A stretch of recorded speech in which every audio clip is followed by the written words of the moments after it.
नमस्कार, मैं हूं दीपिका। बिहारी न्यूज में आपका स्वागत है। खबरों की ओर बढ़ने से पहले एक नजर सुर्खियों पर। डिजिटल हेल्थ रिकॉर्ड में बिहार बना देश का नंबर 1। 7 करोड़ मरीजों को डिजिटल हेल्थ के रिकॉर्ड तैयार। 6.57 करोड़ आभा आईडी बनाकर बिहार ने बनाई पहचान।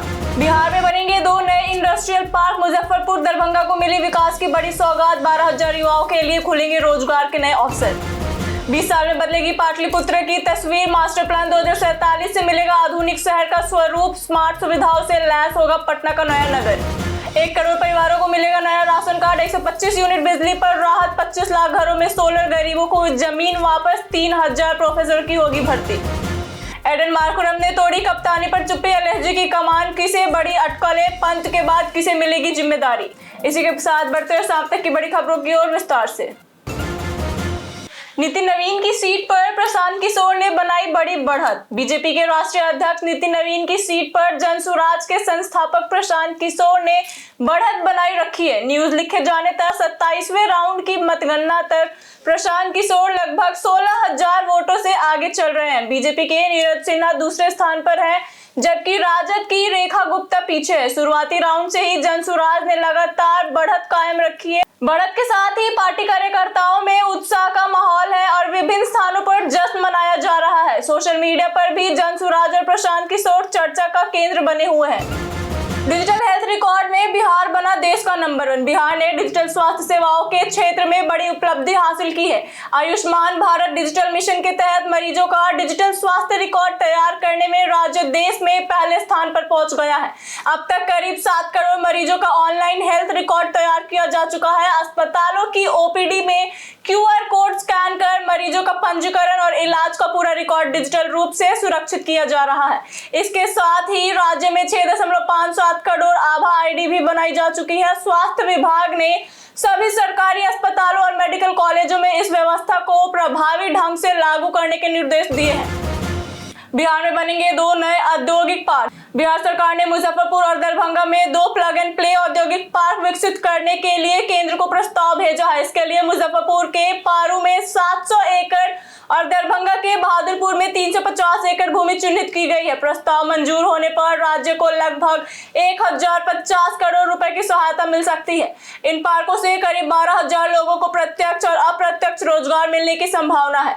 प्लग एंड प्ले मॉडल के तहत उद्योगों को सड़क, बिजली, पानी और अन्य बुनियादी सुविधाएं पहले से उपलब्ध होंगी, जिससे उत्पादन जल्द शुरू किया जा सकेगा। पाटलिपुत्र टाउनशिप 3 चरणों में होगी विकसित। पटना की पाटलिपुत्र ग्रीनफील्ड सैटेलाइट टाउनशिप को मास्टर प्लान 2047 के तहत अगले 20 वर्षों में 3 चरणों में विकसित किया जाएगा। पहले चरण में भूमि अधिग्रहण, सरकारी स्वीकृतियां, सड़कें और बुनियादी ढांचा तैयार होंगे। दूसरे चरण में रिंग रोड, ट्रांजिट सिस्टम, औद्योगिक हब, फिनटेक सिटी, शिक्षा और स्वास्थ्य संस्थानों का विस्तारण किया जाएगा। तीसरे चरण में टाउनशिप को आधुनिक महानगर के रूप में विकसित करते हुए विश्वविद्यालय, होटल, पर्यटन परियोजनाएं, स्मार्ट सिटी तकनीक, हरित विकास और डिजिटल सेवाएं लागू की जाएंगी। पूरे शहर की निगरानी integrated command and control centre के माध्यम से की जाएगी। बिहार के 211 कॉलेजों को मिलेंगे 2451 नए असिस्टेंट प्रोफेसर। बिहार के 211 नए राजकीय डिग्री कॉलेजों में चयनित 2,451 संविदा सहायक प्राध्यापक 10 अगस्त से शिक्षण कार्य शुरू करेंगे। उच्च शिक्षा विभाग ने बताया कि 4 अगस्त को अभ्यर्थी कॉलेजों की वरीयता भरेंगे, जबकि 7 अगस्त को दस्तावेज सत्यापन और अन्य औपचारिकताएं पूरी करनी होगी। इसके बाद 10 अगस्त को सभी चयनित अभ्यर्थियों को आवंटित कॉलेजों में योगदान देना अनिवार्य होगा। विभाग ने नियमित रूप से आधिकारिक वेबसाइट देखने और सभी मूल दस्तावेज तैयार रखने की सलाह दी है।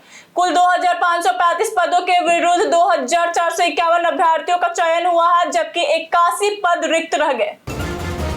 31 मार्च 2027 तक 1 करोड़ परिवारों को मिलेगा राशन कार्ड। पटना में आयोजित एक कार्यक्रम में मुख्यमंत्री सम्राट चौधरी ने कई बड़ी घोषणाएं की। उन्होंने कहा कि 31 मार्च 2027 तक 1 करोड़ बीपीएल परिवारों को राशन कार्ड दिए जाएंगे और 25 लाख गरीब परिवारों की छतों पर सोलर प्लांट लगाए जाएंगे। 125 यूनिट तक बिजली खर्च करने वाले उपभोक्ताओं को मुफ्त बिजली का लाभ मिलता रहेगा। मुख्यमंत्री ने गरीबों को जमीन से अवैध कब्जा हटाकर वापस दिलाने की भरोसा जताई। उन्होंने बताया कि अगले 5 वर्षों में मरीन ड्राइव से पलवैया धाम तक सड़क संपर्क विकसित किया जाएगा। साथ ही 211 नए डिग्री कॉलेजों में 3,000 प्रोफेसरों की नियुक्ति की जा रही है। बिहार के सरकारी स्कूलों में बदलेगा शनिवार का नियम। बिहार के सरकारी स्कूलों में छात्रों के लिए जल्द बड़ी राहत मिल सकती है। शिक्षा विभाग शनिवार को फिर से हाफ डे व्यवस्था लागू करने की तैयारी में है और अगले सप्ताह इस पर अंतिम फैसला लिया जा सकता है।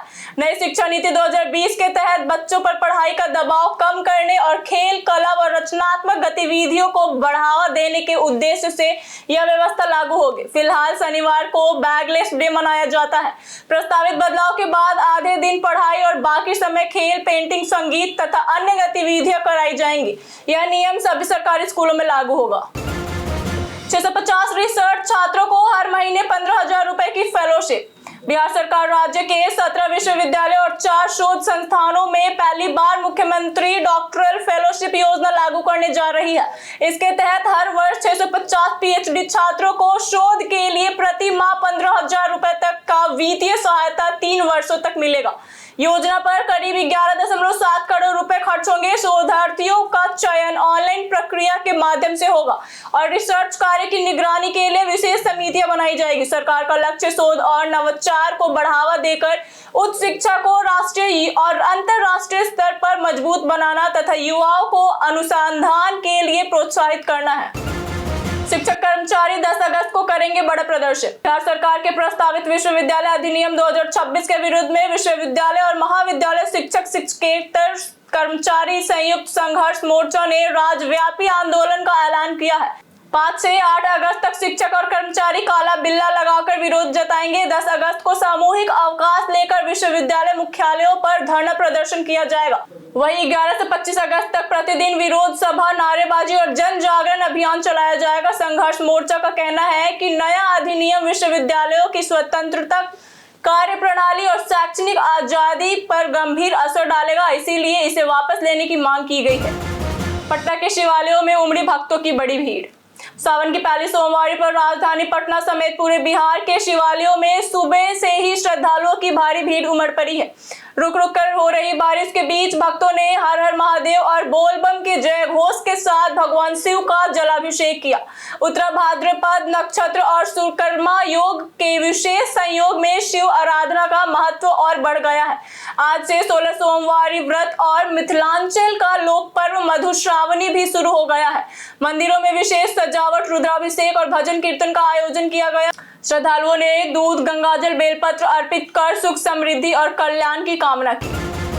आज से शुरू कैट 2026 रजिस्ट्रेशन। 29 नवंबर को होगी परीक्षा। कैट 2026 के लिए ऑनलाइन रजिस्ट्रेशन आज सुबह 10 बजे से शुरू हो गया है, जो 15 सितंबर शाम 5 बजे तक चलेगा।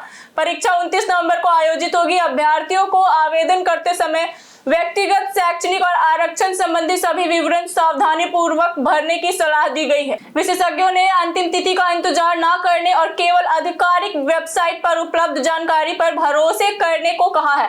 सामान्य वर्ग के लिए स्नातक में 50% तथा आरक्षित वर्ग के लिए 45% अंक आवश्यक है। बिहार समेत देश विदेश के कई प्रतिष्ठित प्रबंधन संस्थाओं में कैट स्कोर के आधार पर प्रवेश मिलेगा।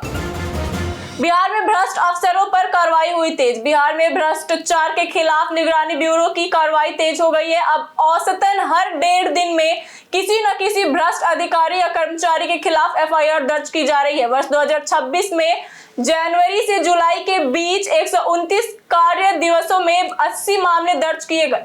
इससे पहले 2018 से 2024 के बीच औसतन 50 मामले प्रति वर्ष दर्ज होते थे। अधिकारियों के अनुसार शिकायत दर्ज करने की आसान व्यवस्था, हेल्पलाइन, ट्रैप मामलों का त्वरित सत्यापन तथा एफआईआर और गिरफ्तारी के तेज प्रक्रिया के कारण कार्रवाई की रफ्तार में उल्लेखनीय वृद्धि हुई है।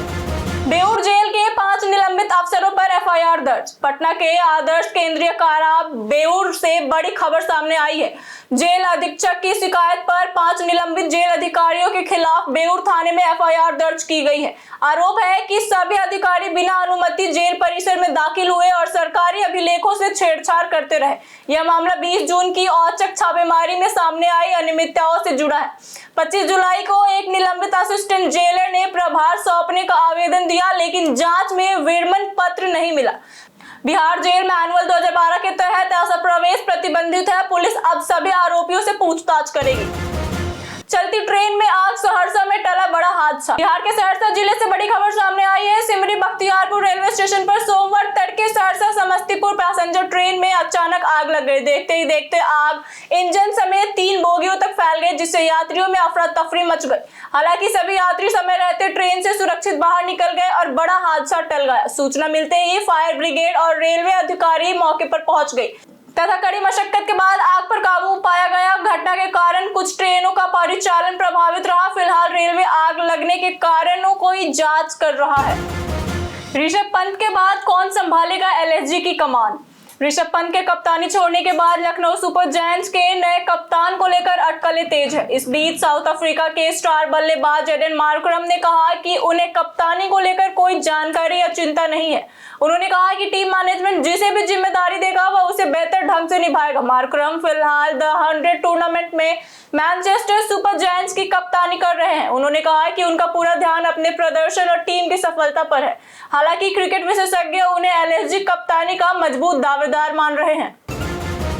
बीते दिन हमारे द्वारा पूछे गए सवालों का जवाब आप लोगों में से बहुत लोगों ने हमारे कमेंट बॉक्स सेक्शन में लिख कर दिया। जिन्होंने हमारे द्वारा पूछे गए सवालों का जवाब दिया है उनके नाम हैं अंकित, प्रशांत सिंह, अमित पासवान, कौशलेंद्र सिन्हा, नौसाद राजा, उमाशंकर कुमार, विनोद शाह, अमरजीत यादव, संजीव कुमार, जितेंद्र ठाकुर, लक्ष्मी मेहता, रवि मोहन वर्मा, रंजीत मिश्रा, दीपक कुमार, राजेंद्र, नागेंद्र कुमार, हरेंद्र सिंह, अनवर खां करीम, राकेश मिश्रा, उमाशंकर कुमार, प्रमोद कुमार, सुधीर झा, रोहित मांझी, राजकिशोर दास, संजय सिंह, अब्बास खान, बबीता झा, अरविंद प्रसाद, रमेश झा, ज्योति सिंह, अमन राज, भीम प्रसाद और अंकित कुमार।